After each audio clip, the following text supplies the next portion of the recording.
The PlayStation Portal getting stuck on the PS logo during boot typically indicates a firmware or connection issue. Since the Portal streams games from your PS5, a stable Wi Fi connection is crucial. First, ensure your Wi Fi is strong and running on a 5 GHz band. Power cycle the Portal by holding the power button for 10 to 15 seconds.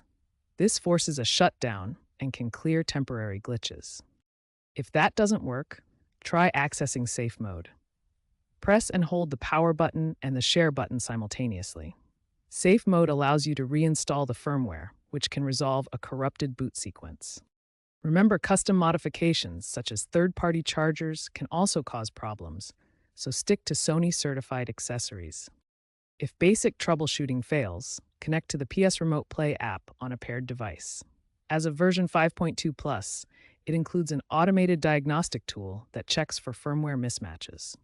Ensure your Portal's firmware is up to date. Sony has released multiple firmware updates addressing this issue, including improvements to power management and firmware validation. To prevent future issues, regularly update your firmware, avoid overcharging, and keep the device in a cool environment. Gaming hardware analysts agree that most boot issues are user-related, such as improper charging. If the issue persists, reach out to Sony support.